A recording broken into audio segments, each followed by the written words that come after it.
સંજેલી તાલુકામાં 9 ઓગસ્ટ વિશ્વ આદિવાસી દિવસની હર્ષ ઉલ્લાસ ઉજવણી કરવામાં આવી. મળતી માહિતી મુજબ સંજેલી તાલુકામાં સંજેલી નગરમાં વિશ્વ આદિવાસી દિવસની ઉજવણી આદિવાસી સમાજે આદિવાસી દેશી ગીતો શેરાયા. એક જ ચાલે આદિવાસી ચાલેના સોંગ પર ભારે રમઝટ બોલાવી. સંજેલી તાલુકામાં આદિવાસીઓની પરંપરાગત વાજિંત્રો, ઓજારો સહિતના પહેરવાસ, નૃત્ય સાથે આદિવાસી સમાજ દ્વારા 9 ઓગસ્ટની ઉજવણી કરવામાં આવી. સંજેલી નગરમાં દેશી ઢોલના તાલે આદિવાસીઓ હજારોની સંખ્યામાં પોતાની સંસ્કૃતિની ઓળખના ભાગરૂપે તીર કમાન અને ઓજારો સાથે પોતાની ઓળખ બતાવી ધૂમધામથી ઉજવણી કરી. આદિવાસી સાંસ્કૃતિક પહેરવેશ પહેરી જય જોહર જય આદિવાસીના નારા સાથે ભવ્ય રેલી યોજી રમઝટ બોલાવી. સંજેલી તાલુકા સહિત અલગ અલગ જગ્યાએ ગુરુ ગોવિંદ મહારાજની સ્થાપના તેમજ પૂજા અર્ચના કરી ભવ્ય ઉજવણી કરવામાં આવી.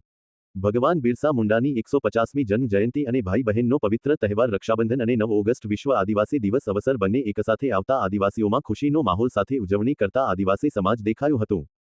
પ્રતિનિધિ કપિલ બારિયા, સંજેલી.